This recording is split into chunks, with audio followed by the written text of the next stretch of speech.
ఒక సీనియర్ నాయకురాలిగా గత 30 సంవత్సరాల నుంచి తెలుగుదేశం పార్టీలో పనిచేస్తున్నటువంటి వ్యక్తిగా వారిని అభినందించడానికి కలిశానండి. వారికన్నా పెద్దదాన్ని కాబట్టి శుభాకాంక్షలు చెప్పడానికి కలిశాను. ఇవి దరిదాపుగా 5 సంవత్సరాల నుంచి ఎదురు చూశాం కదా, వారిని ఆ కుర్చీలో చూడాలని సెక్రటరియట్లో ఆ కుర్చీలో చూడటం కోసం వచ్చానండి.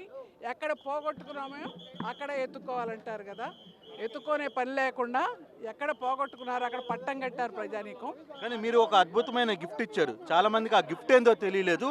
ముఖ్యమంత్రి గారికి మీరు ఏం గిఫ్ట్ ఇది? మోడీ గారు అభిమానించి ఎంతో ఆప్యాయంగా కట్టించుకున్న అయోధ్య బాలరాముడి విగ్రహం అండి.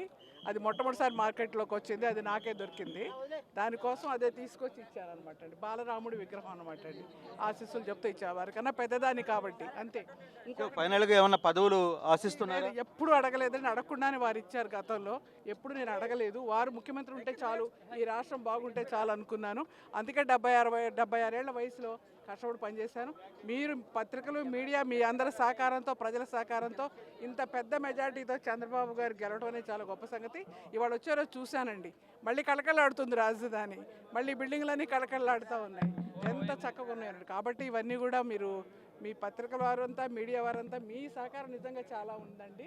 ఇది ఒక చంద్రబాబు గారికి మీరు అందరూ ఇట్టానే సహకరించాలి. బాబు గారు ఎంత ఆయురారోగ్యాలతో ఉండాలి. ఇంకా 20 ఏళ్ల పాటు ఆయన ఇక్కడ ఈ రాష్ట్రాన్ని పరిపాలించడమే కాదు, ఈ దేశంలో కూడా మంచి పేరు తెచ్చుకోవాలనుకుంటున్నాను. మనం మీరు మోడీ గారిని చూశారు, వారిలో ఉన్నటువంటి ఫీలింగ్ చూశారు. మోడీ గారు ఒక చిన్న పిల్లాడిలాగా, అంటే ఒక యువకుడిలాగా ఆయన ఎంత ఉత్సాహంగా ఉన్నారో చూశారు. ఆ ఉత్సాహం ఏంటి అనుకున్నారు? అది చంద్రబాబు గారు ఇచ్చింది. చంద్రబాబు గారు చూపించినటువంటి ప్రేమ, అభిమానం. చంద్రబాబు గారికి బయట వచ్చేటప్పుడు కానీ హెలికాప్టర్లో చూసి ఉండొచ్చు, వేదిక మీద చూసి ఉండొచ్చు.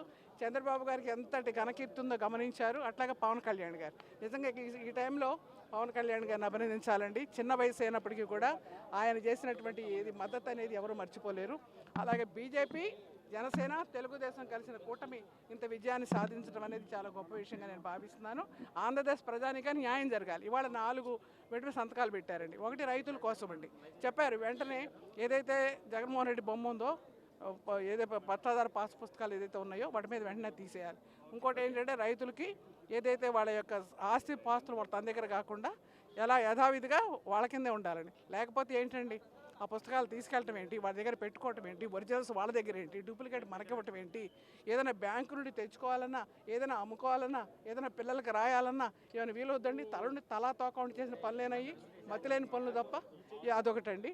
ఇంకొకటేమో ఈ ఉద్యోగస్తుల గురించి అండి, అదొకటండి.